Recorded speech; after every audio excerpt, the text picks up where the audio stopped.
Cette vidéo est la suite de la vidéo Arduino 64. Dans cette vidéo, je vais apporter des compléments d'information sur le moteur à courant continu. Donc je vais commencer par le moteur à courant continu. Donc comme on avait pu le voir, le petit moteur à courant continu qu'on a à deux bornes, donc le plus et le moins. Lorsque l'on branche le plus de l'alimentation sur le plus du moteur et le moins de l'alimentation sur le moins du moteur, le moteur tourne dans un sens, donc soit c'est le sens horaire ou anti-horaire, et donc s'il tourne dans le sens horaire, lorsque l'on branche le plus de l'alimentation sur le moins du moteur et le moins de l'alimentation sur le plus du moteur, donc ici l'inverse, le moteur tourne dans l'autre sens. Et donc si ici le moteur tournait dans le sens horaire, en inversant les deux conducteurs, il tournera dans le sens anti-horaire. Et lorsque l'on dit le sens horaire, c'est le sens de rotation des aiguilles d'une montre. Alors un moteur consomme beaucoup plus de courant que ne peut délivrer une sortie Arduino. L'Arduino pourrait supporter au maximum sur une broche 40 mA. Donc c'est pour cela qu'on est obligé de passer par un relayage de la sortie de l'Arduino. Et pour cela on va utiliser un transistor. Donc ici ça sera un transistor MOSFET. Donc il y aura une alimentation dédiée au moteur, une alimentation externe. Donc ça sera pour la puissance. On n'utilise pas l'alimentation de l'Arduino pour alimenter un moteur électrique. Et donc pour protéger le transistor MOSFET, on a besoin d'utiliser une diode de roue libre. Donc, comme on avait pu le voir sur la photo, la bande qu'il y a en haut de la diode, donc c'est un repère, et elle est sur un côté, donc ça représente l'endroit où se trouve la cathode. Donc cette diode de roue libre protège des retours de courant. Donc c'est les phénomènes d'induction, donc création d'un courant. Donc là tu peux aller voir sur internet la loi de Lenz pour avoir plus d'informations. Et des surtensions à la coupure d'alimentation. Donc c'est le phénomène de LCF. Donc partout où il y a des bobines,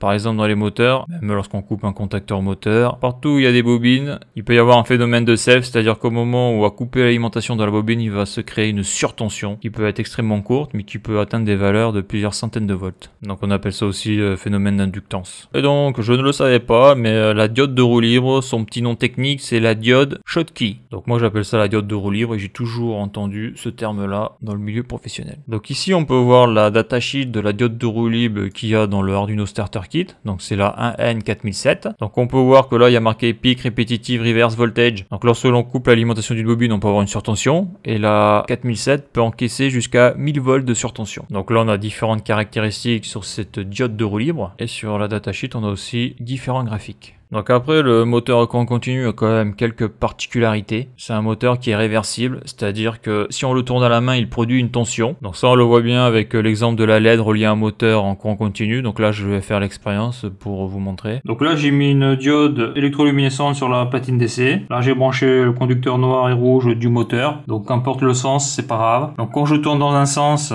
je vais produire un courant qui va allumer la LED. Donc là on voit que la diode ne s'allume pas, donc la LED ne s'allume pas car il y a une polarité sur la LED. Je vais tourner dans l'autre sens. Donc là on voit que la diode s'allume et s'éteint. Elle s'allume que quand je tourne le rotor là. Donc là le moteur à courant continu là il se transforme en générateur de courant. Donc le moteur se transforme en générateur de courant. Donc le moteur à courant continu, donc si on l'alimente, eh ben, il accomplit sa fonction de moteur. Par contre si on l'entraîne, si on entraîne son axe, il se transforme en générateur de courant. Donc on peut faire de la variation de vitesse avec un moteur à courant continu. Et la variation de vitesse à gérer est plus simple que pour les moteurs qui marchent en triphasé. Si la tension d'alimentation diminue, le moteur tournera moins vite. Et donc pour faire ça, on va avoir besoin d'utiliser donc de la sortie PWM de l'Arduino qui sera raccordée sur un transistor MOSFET. Car comme le transistor MOSFET n'a pas de contact mécanique à l'intérieur, et bien on peut le faire varier sans aucun problème avec une sortie PWM. Donc si on met un rapport cyclique faible, théoriquement la quantité d'énergie qui sera envoyée donc au moteur sera beaucoup moindre, donc il devrait tourner moins vite. Donc ça il faudra que je fasse un test sur la platine DC, voir ce que ça donne. Donc après quelques petites informations complémentaires sur la constitution d'un moteur à courant continu. Donc comme je l'avais dit, ces petits moteurs là on les trouve en modélisme, mais en réalité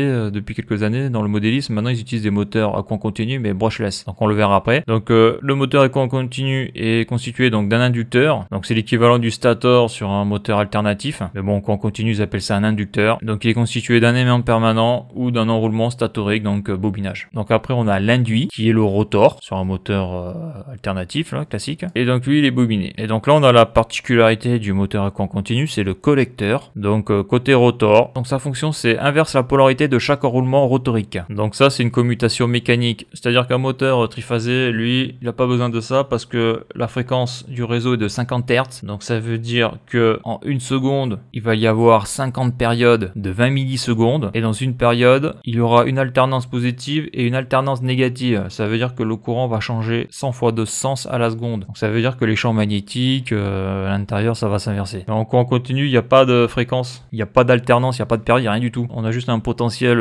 d'énergie là. Et donc pour pouvoir créer les bons champs magnétiques pour que le rotor tourne, et donc il faut changer le sens du passage du courant dans les bobines. Donc en alternatif, il n'y a pas besoin de ça parce que c'est fait automatiquement, parce que le réseau délivre un courant alternatif qui change de sens en permanence. Alors qu'en courant continu, non. Donc ils ont trouvé cette astuce là qui est de mettre un collecteur qui fait une commutation mécanique. Donc sur Google, tu as des images de collecteurs de moteurs à courant continu. Et donc le gros défaut du moteur à courant continu qui est un collecteur, c'est qu'il faut des balais, aussi appelés charbon, pour envoyer le courant donc sur le collecteur. Et ce collecteur sera relié aux bobines. Donc il est du côté du rotor. Les balais permettent l'injection ou la collecte du courant sur le collecteur. Donc l'injection c'est lorsqu'il est en moteur et la collecte c'est lorsqu'il est en générateur. Et donc c'est le défaut principal du moteur à courant continu, c'est les balais, car les balais avec le temps s'usent. Donc durée de vie limitée des balais qui sont à remplacer parce que les balais engendrent des frottements et des parasites. Donc ça on le voit, moi j'ai déjà vu il y a une dizaine d'années sur une perceuse, la perceuse tournait plus, il fallait démonter pour changer les balais. Ou c'est une meuleuse, je m'en souviens plus trop. C'était bien sûr de l'électroportatif sur batterie. Maintenant aujourd'hui il y a de plus en plus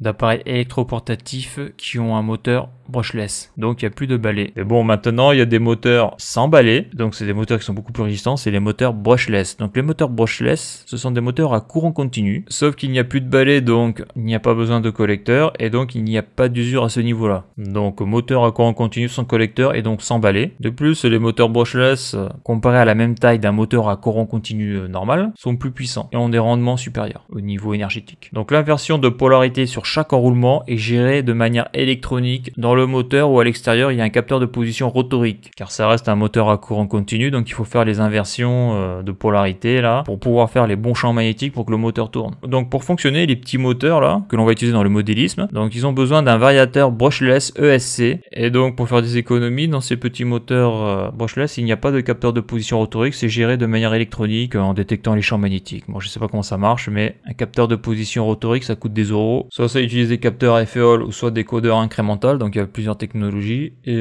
un codeur incrémental ça coûte cher. Et l'ESC ça veut dire Electronic Speed Control, donc de ce que je vois c'est réservé pour les petits moteurs de modélisme. Dans l'industrie les moteurs à courant continu vont plutôt avoir des capteurs, et donc la suite sera dans la vidéo Arduino 66. Alors voilà pour cette vidéo, si tu as aimé la vidéo n'hésite pas à la liker et à la partager, tu peux t'abonner à la chaîne, tu peux aller voir les articles de mon blog qui traitent de l'électricité, du chaud et du froid. Et pour ceux qui voudraient me soutenir financièrement dans la reproduction de mes vidéos par un don, le lien est sur la page d'accueil de la chaîne YouTube. Merci et à bientôt pour une prochaine vidéo.